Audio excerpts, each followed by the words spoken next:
ये किसी भी सरकार की पहली प्राथमिकता होनी चाहिए और किसी भी सरकार की पहली प्राथमिकताओं में उन कार्यक्रमों को लेकर के जब सरकार आगे बढ़ती है तो उसके परिणाम भी हम सबके सामने आते हैं।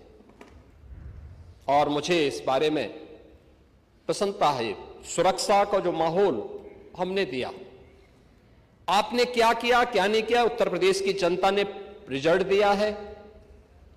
हमने क्या किया है क्या नहीं किया है, उत्तर प्रदेश की जनता रिजल्ट दे रही है, आगे भी देगी। महत्वपूर्ण रिजल्ट है क्या, हमारे बारे में प्रदेश के अंदर और प्रदेश के बाहर धारणा क्या है, 2017 के पहले 2017 के बाद। पांडे जी, आप भी देश और दुनिया के अंदर जाते होंगे। 2017 के पहले उत्तर प्रदेश के बारे में लोगों की धारणा बहुत अच्छी नहीं थी, हमें भी बुरा लगता था, अच्छी नहीं थी।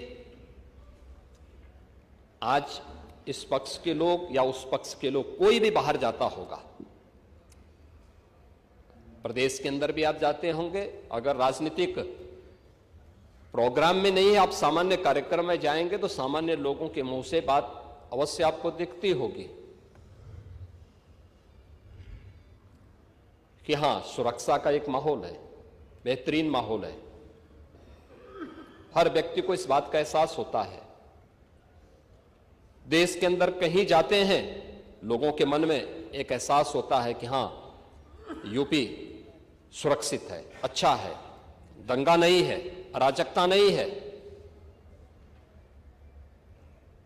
आपको उदाहरण देना है तो मैं आपको बता देता हूं, न्याय कैसे होता है। आप ही के सामने आप ही की पार्टी से सदस्य चुनी गई पूजा पाल संभवतः नहीं है,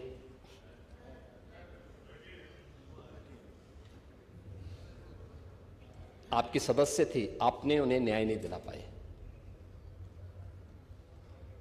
नहीं दिला पाए क्योंकि हिम्मत नहीं थी। माफिया के सामने झुकना मजबूरी थी। आप उन गुंडों और माफियाओं के सामने एक गरीब बेटे को न्याय नहीं दे सकते थे। आप बात तो पीडीए की करते हैं, क्या वो पीडीए की पार्ट नहीं थी? और न्याय कैसे होता है, ये हमारी सरकार ने तय किया। बेटी उस पक्ष की होगी, इस पक्ष की होगी, उसको न्याय मिलेगा, हर हाल में न्याय मिलेगा। और श्रीमती बिजमा यादव को भी मैंने बुलाया था, मैंने उनको कहा आपको सुरक्षा हम देंगे, आप चिंता की कोई बात नहीं। क्योंकि ये केवल एक सदस्य की बात नहीं, आपके और मेरे समर्थक की बात नहीं, सत्ता पक्ष और विपक्ष के समर्थकों की बात नहीं, प्रदेश की सुरक्षा का मामला है। प्रदेश की बेटी, प्रदेश की बहन और प्रदेश के हर व्यापारी को और हर नागरिक को सुरक्षा की गारंटी मिलनी चाहिए, ये सरकार की प्राथमिकता में है। और दूसरा जो आपने कहा है, कब्जा करने की प्रवृत्ति, मैं आपको इस बात के लिए आश्वस्त करता हूं, कब्जा कोई भी करेगा, किसी भी स्मारक पर, किसी भी पौराणिक स्थल पर, वो कोई भी होगा, उसको छोड़ूंगा तो नहीं। आपके जिले में भी कुछ लोग कब्जा करना चाहते हैं, तो लोग बहुत चिल्लाते हैं। आपने अभी गांधी स्मारक से जुड़े हुए किसी एक मेरठ के स्थल का नाम बताया है, हम इसकी जांच करवाएंगे, पूरी रिपोर्ट लेंगे। और कहां खादी उद्योग का होगा, और आपके जिले में भी गांधी स्मारक से जुड़े हुए एक स्थल पर कब्जा करने की प्रवृत्ति चल रही है। हां, देखिए, अवैध अतिक्रमण जो भी करेगा वह तो हटना चाहिए। देखो, एक सरकारी जमीन, सरकारी भूमि गरीब के लिए होनी चाहिए। देखिए, मुझे अफसोस हो रहा था जब यहां पे ग्रामीण अभिलेख से जुड़े हुए एक बिल को प्रस्तुत किया गया, समाजवादी पार्टी ने उसका विरोध किया। देखिए, पहली बार हुआ है और इस पूरे सदन को प्रधानमंत्री मोदी जी के प्रति आभार व्यक्त करना चाहिए कि आजादी के बाद पहली बार एक गरीब को, जहां पर आबादी की भूमि पर उसका मकान बना है, उसका अभिलेख उसके नाम पर पहली बार हुआ है। और पूरा देश प्रधानमंत्री मोदी जी के प्रति ग्रामीण अभिलेख से संबंधित एक संशोधन विधेयक हम लोग इस सदन में लेके आए थे। मैं सदन के प्रति आभार व्यक्त करूंगा कि सदन ने पास किया, लेकिन समाजवादी पार्टी ने प्रश्न खड़ा किया। यह अभिलेख उन्हीं गरीबों के लिए है कि जहां पर जिस गरीब का आवास होगा, आबादी की लैंड होगी, तो उस गरीब की परिवार की महिला सदस्य के नाम पे वो दर्ज होगा और उसका मालिकाना अधिकार उसको मिलेगा। उसके नाम पे वो बैंक से जाके कर्ज भी ले सकती है।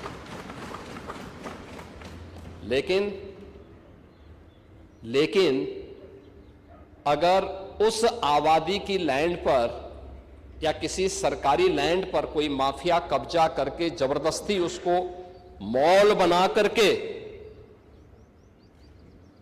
या कोई वसूली का अड्डा बना करके उसके माध्यम से अनैतिक और अवैध गतिविधियों का संचालन करके कोई छांगुर जैसा व्यक्ति वहां पे अनैतिक गतिविधियों का संचालन करेगा, तो उसमें बुलडोजर भी चलेगा, उसको भी कोई रोक नहीं सकता। और इसलिए सुरक्षा का यह वातावरण हर व्यक्ति के लिए आवश्यक है, और उस सुरक्षा का वातावरण ने परसेप्शन बदला है यूपी का। पूरे यूपी की सुरक्षा के इस वातावरण पर आज हर व्यक्ति कह सकता है कि आज यूपी में इन्वेस्टमेंट आ रहा है। मैं उस पर भी चर्चा करूंगा।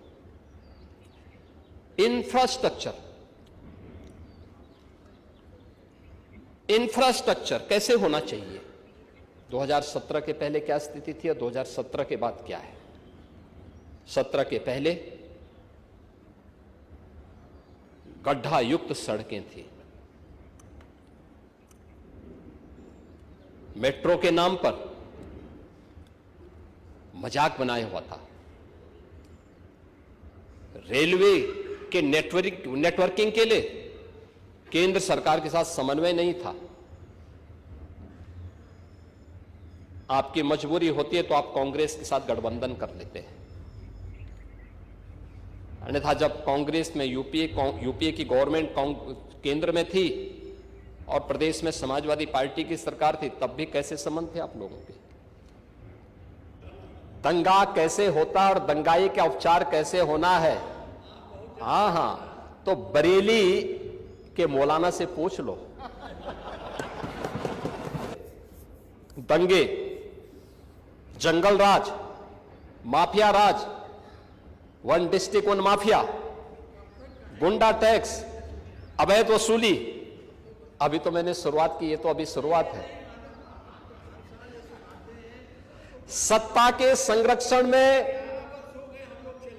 पैरेलल, ये 11 वर्ष नहीं, अभी तो आपको जो है 2047 तक इंतजार करना होगा। अभी 2000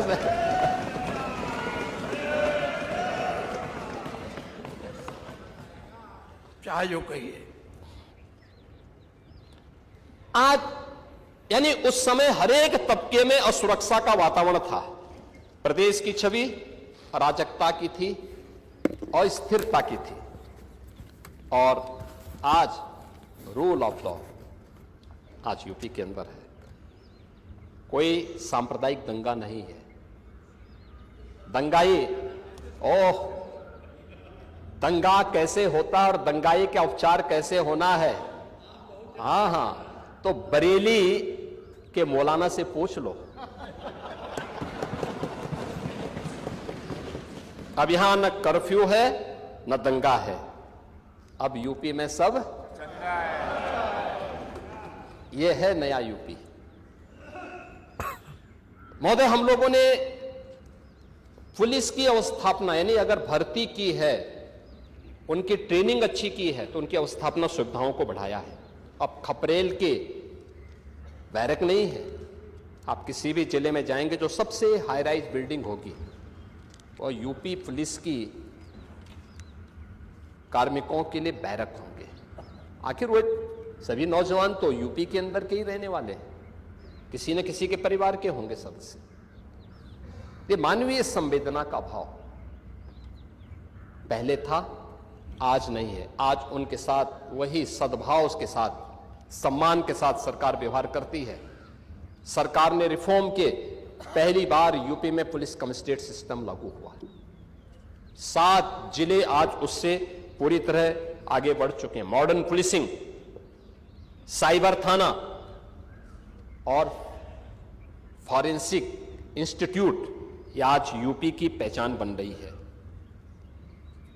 आज यूपी के अंदर एफएसएल लैब्स बंद पड़ रही हैं। 3 नए कानून लागू होने के बाद